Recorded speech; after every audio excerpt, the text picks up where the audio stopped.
they say, well, people say in general that, you're 6 degrees of, separation from the next person. But in the sports Yes. world, you're really two. And then in the sports marketing world, it gets smaller and smaller and smaller. But, when I meet folks, I try to have those kind of key indicators that make things memorable for us. Hmm. So whether there's mutual.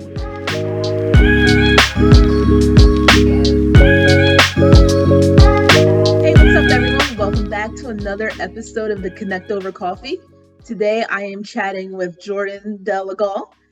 Jordan is actually, before we even say that, you're going to see me call him JD throughout the chat. So that's how we're going to rock through the rest of this chat here. But JD is the Director of Account Relations for Boys and Girls Clubs of America. JD, how you doing today? I'm doing well. I appreciate the intro and opportunity. I'm excited to dive in. Awesome. And I appreciate you connecting with me today. Definitely excited to dive in a little bit deeper. But first, we're going to jump into our 2-minute drill here. JD, I'm just going to rapid fire a few questions at you. Just answer with the first thing that comes to your mind. Are you ready? Let's get it. All right, let's go. Coffee or tea? Coffee, for sure. For sure. Coffee. Cafe Bustelo, if I can. Ooh, that sounds fancy. That's the Miami in me. Okay. Well, okay, that makes a lot more sense why coffee. Coffee, then you guys had the best coffee down there, so I get Absolutely. it. Flats or drums? Oh, I'm a flats guy. And I learned, like I've I live in Atlanta, so flats all day. Flats all day. Hot topic in Atlanta, I'm sure. Most definitely. Favorite sports movie? Friday Night Lights, definitely. And a close second is Any Given Sunday. Okay, okay, both Yeah, football. they're yeah, both football. Yeah, 1-1. I mean, there's nothing like Friday Night Lights in Texas. I actually had an opportunity to experience a few times. Um, and then Any Given Sunday, I'm a huge Jamie Foxx fan, so him, Al Pacino, LL Cool J, Bill Bellamy. I mean, it's a star-studded cast. So, and a great story also. For sure. Favorite sports team? It's all about the U. The University of Miami, big fan. Grew up in Miami, so that's always been, a team that I grew to love, and had an opportunity to meet a lot of people that played there, coached there, just affiliated with the city. I mean, it represents the city, the swagger, the championships, the demeanor, the expectation of excellence is just all the University of Miami, and also NIU because I played college football there also. So they're 1A and 1B to me. There you go. Current favorite athlete? Someone who's still playing in any of the leagues right now. mm, it's a great question. I would have said Serena, but she just retired. Yeah. But I will have to say, still playing LeBron James. LeBron James. He is I mean, 20 years in the game, philanthropist, just a kid from Akron. I mean, he's had all of these great moments in sports history that we can directly associate to him. And then when you talk about the business of LeBron and the impact of LeBron, I mean, he's a platform that we kind of all in our own sense aim to achieve like that level of influence. So LeBron is he's definitely a guy for me. Yeah. Apple or Android? Apple, definitely Apple. Apple. That sounds like an Apple consumer right there. There's no competition at all. I might have to disagree with you on that one, but we'll leave that for another time. Okay, all right. And then finally, favorite song or song that gets you hyped every time you hear it. Those are two completely different ends of the spectrum for me. So We favorite can answer both. song, Yep, we can answer we could both. do a this and a that. Yes. So favorite song is Sweet Love by Anita Baker. Definitely favorite number one. Okay. Favorite song to get hyped to, it would probably have to be Go DJ by Lil Wayne. Anytime that song comes on, I know every word, every ad lib, every drop. Like that's it for me. Yeah, I think you're the first one to mention Anita Baker on this call, But I love it though. I love it. That's awesome. Gotta pay That is homage a to great the song. ATs. You gotta Yeah. pay homage to the ATs. That is a great song, actually. I'm surprised more people don't say Anita Baker. But I'm tapped in. all right, JD, but let's connect a little bit further here. Talk to me about your current role and what it means to build relationship from a business perspective. Yeah, so in my current role, um, it's interesting because I've always done this type of work that's set at the intersection of sports, sales, strategy, product, and community engagement. Um, I just didn't know where that sat within the nonprofit space. So currently, in my role, I work on behalf of brands to build strategy and tactics and programs that align with the BGCA mission as well as corporations' missions as well. So what that looks like could be an employee engagement opportunity. It could be advocacy within the communities. It could be some sort of youth experience that engages our clubs, Mhm. supports them, invests in them, and pours back into them. So it's something that mutually aligns not only with clubs but our key partners, and then the organization as a whole, and all of our departments that touch that particular business. But um, it's great. No day's the same.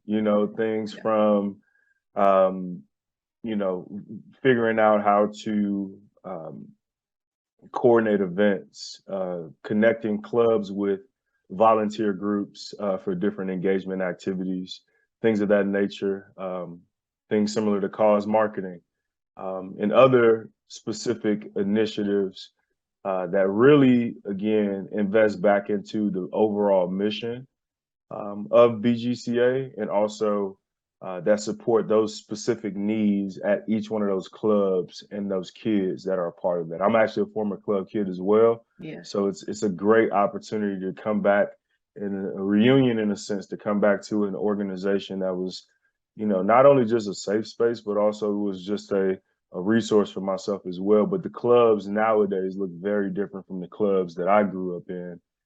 That Yeah. church and sports got me out of it. But since I was able to go out of the house and kind of get those things outside of it, now I'm able to come back in the house and sit on the other side of the table to try to figure out some very unique investment opportunities for corporations to partner with BGCA. That's an awesome, like, full circle moment, I'm sure, to, come back, being on the corporate side for a while and then being able to take the relationships that you built on the corporate side and then transfer that into I'm going to mess up the acronyms there, so I want to make sure I have it, the BG Club of America there. Yeah. So yeah, that's really cool. I was a part of the club too, of course, growing up as well. I'm sure it looks completely different from when I was there playing basketball on the teams there. So I can only imagine how better with the different activities, STEM programming, and everything else that's involved with it now. So Yeah. And the interesting part also that, probably folks like yourself, alums like us, and other folks that are just, connecting with the clubs for opportunities. But there's so many different ways that, in a sense, COVID has taught us that we need to, evolve with the time. So much like sports teams and everybody but pharmaceuticals and real estate, I feel, were out of business for 3 years or are still reconfiguring their business. But a lot of nonprofits have gone away from their traditional fundraising model to mhm. figuring out more opportunities that align with corporate partners that are more purpose or community or DEI, or enter whatever that word is, focused Mhm. in that approach. So it's great to see the club now, because I know for a fact I'm looking at programs like, yeah, I would have definitely done that. I would have definitely done that. And Yes. it's a unique opportunity to be able to kind of do what I'm doing on this side of the table now, especially with the perspective that I'm coming from being a former club kid, former student athlete, sports marketer, Mm-hmm. in sales on the brand side and the agency side. So it's a comprehensive wealth of knowledge that I'm fortunate and excited to add to the culture at BGCA. Yeah, no, that's incredible there. Just to dive deeper on the topic of relationship building, I remember because I started out in sales too, in ticket sales actually. One of my colleagues, he was just like, it's ticket sales, it's just about building a relationship. He kind of put it in the best way possible for me, or for anyone really. It was just kind of like, it's just like making friends at a party, you know, realistically. And once you kind of conquer that, hey, who are you? This is what I'm doing. How you make the relationship at a party. Just apply that into building relationships professionally, and you'll be all set. So my question to you is, how do you kind of embody that mentality in building relationships professionally? So the mentality of meeting folks at a party is an It's an interesting interesting one. mentality, right? It's a very interesting one because usually my friends will probably tell you I'm the life of the party, right? I'm always Mm-hmm. the one that's not afraid to put themselves out there, just introduce themselves. It's so funny because ironically, me and you could be walking down the street, literally going anywhere, and Yeah. someone will always come to me before they go to anybody else that I'm with for whatever reason. I see it as a gift and a curse sometimes, especially when I'm trying to keep my ACL intact. But it's funny because similarly, when it comes to relationship building, especially from a corporate or agency or just a client relations perspective, you really have to meet people where they are. So I would say that's kind of my first thing is Mhm. understanding, who they are, who you are, how much capacity you have in doing that, and then kind of changing your tone, your voice, your speed, your cadence in a sense to really meet them and guide that relationship. So I would say that's step one for me, Yeah. in building relationships, meeting them where they are. So, for us, right, meeting in a sports marketing group that of Hmm. like-minded professionals, right? That's the first layer, right? Living in Baltimore, I've had friends living in Baltimore as well.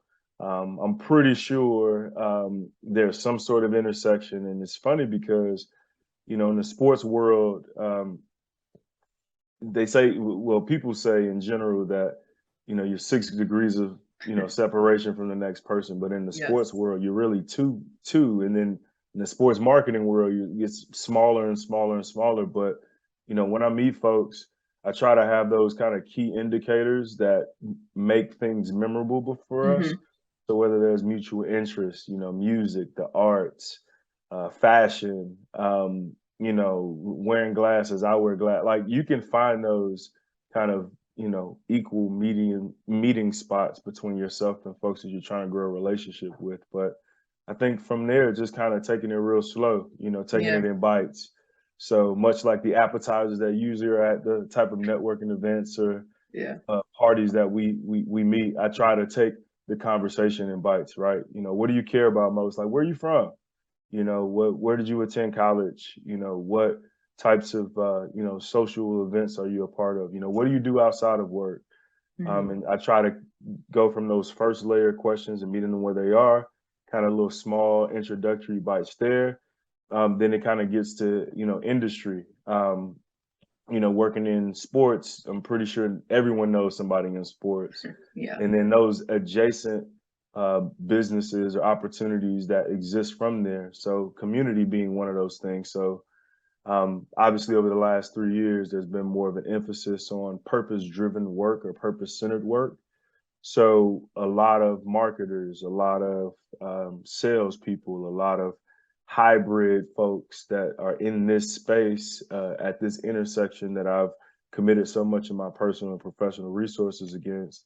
There's not many of us that are out there, but Hmm. because we have such a unique perspective, I think that allows us to continue developing that relationship a little deeper and deeper. So um, other or tactical and tactful ways that I continue to build relationship with folks or following their own company pages, vice versa. If there are, you know, we talked about the alumni, we talked about us having shared interest spaces. Hmm. So once those are identified, whether it be an artist or a particular brand or anything like that, setting up Google alerts and coming back around to those questions occasionally, not being as transactional as you can Yeah. transformational, when you're having those types of relationships, but constantly checking in, following people on social media. Obviously, like that's low hanging fruit. Everyone has some sort of social Yeah. footprint out here. So I think that a combination of those things are what I do to not only establish rapport and build relationships, but continuing to evolve those into not just transactional friendships and associateships, but transformational ones that really kind of take it to the next level for you. So I Yeah. think that those are some ways and tactics and thoughts around that particular subject. Yeah, I definitely want to dive deeper into two parts of what you were kind of talking about there. First part is the transactional piece, not making sure it's not a one-way street. So when you're going about building relationships, how are you making sure that it is mutual benefits there? How are you making sure it's not just transactional and really going about building it on a deeper level so that when you potentially have to talk to them about a transactional situation, it's a lot easier of an ask as opposed to one that always seems that's what you're always constantly asking for. Right. Yeah. So th- this is something that I'm actively still, growing through. I Hmm. think in these last 3 years of COVID university, we're entering this junior year of Yeah. COVID university. It really has shaken the way that we all communicate. And I think that with that, the things that are important to us have changed. Where we spend our time has changed. How we parent our kids has changed. How we do our business has changed. And then the world in itself has changed. So, um, taking relationships from transactional to transformational is a longer tenured plan. Hmm. That this is something that's intentional. This is something that's not just aspirational, but it's something that you much like sales, you don't get a sale when you first have that conversation. It's about the follow up, and then the Yeah. follow up of the follow up, and then the follow up of the follow up of the follow up. So for me, it's taking some time. For instance, um, I have several friends in this industry that have probably benefited from making a connection from one person to the next. Hmm. Um, I think outside of just making those connections, being very intentional on having the conversation with folks directly, like, hey, where are you trying to go? What are you trying to do? And actually getting around movers and shakers that are actually doing stuff.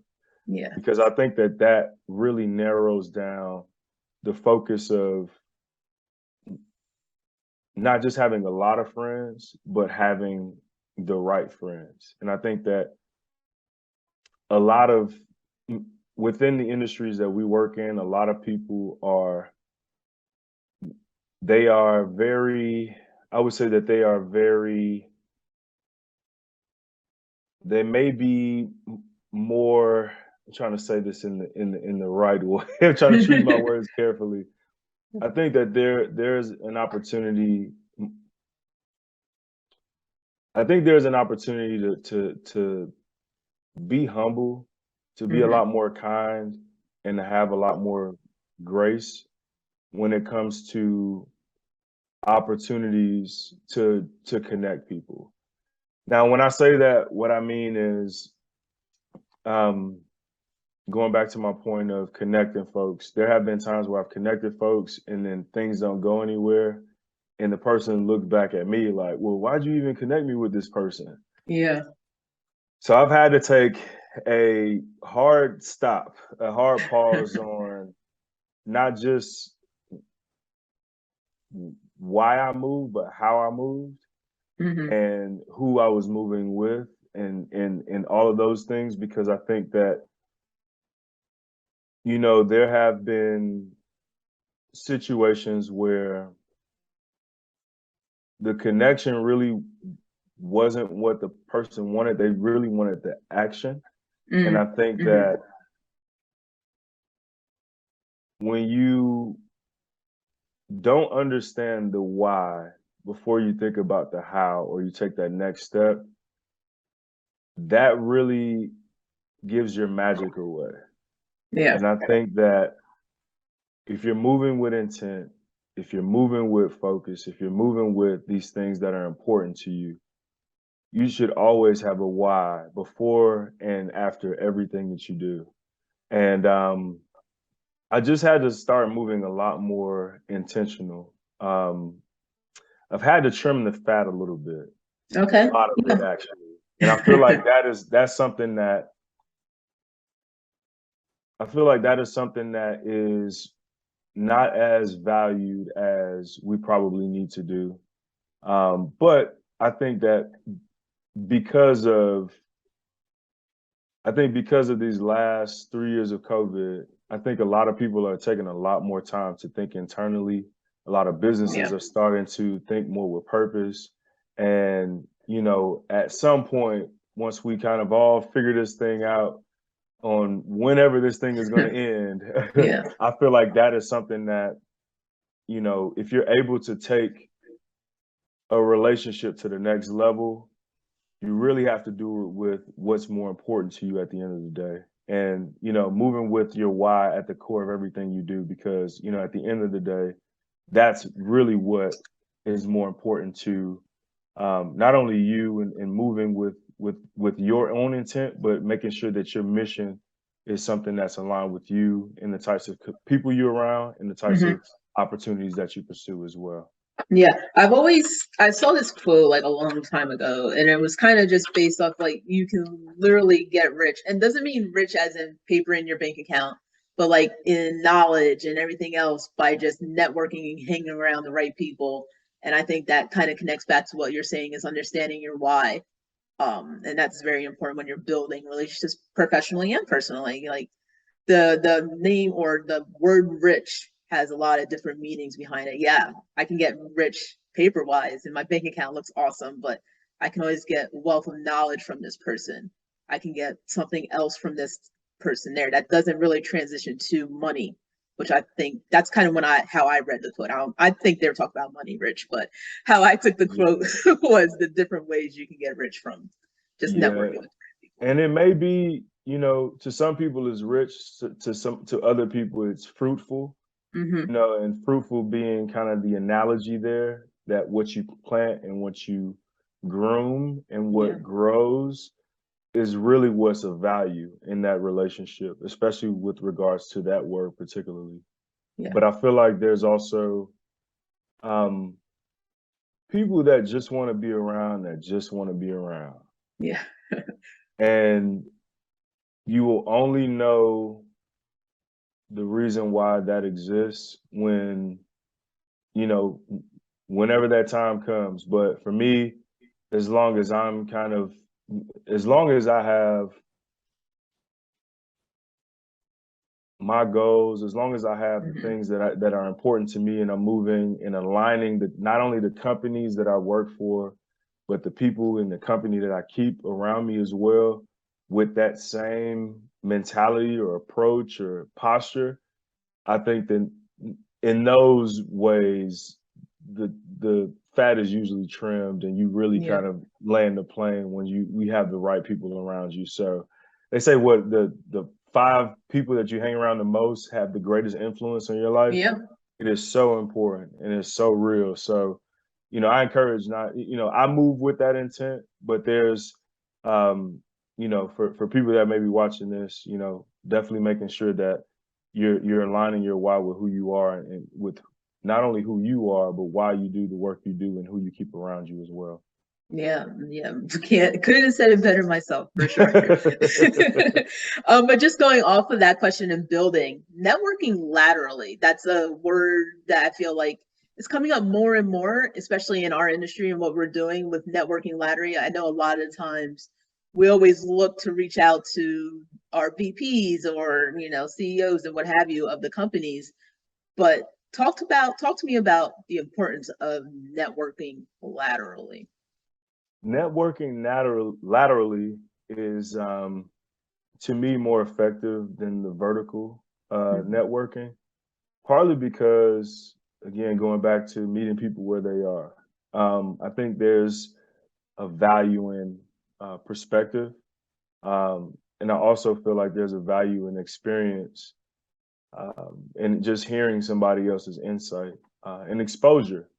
Um, a lot of times people want to make that jump to the next rung vertically, but to me, it's more valuable to be more well-rounded than it is to just to be highly achieved or highly accomplished.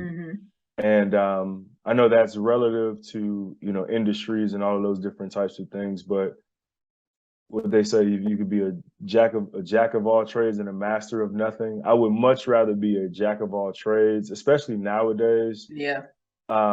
Just because the world is just changing so much. Like we were talking about earlier,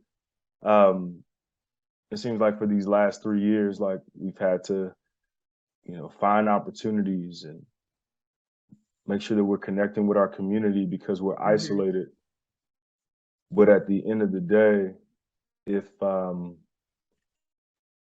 if we didn't have this thing to impact us, we wouldn't think differently.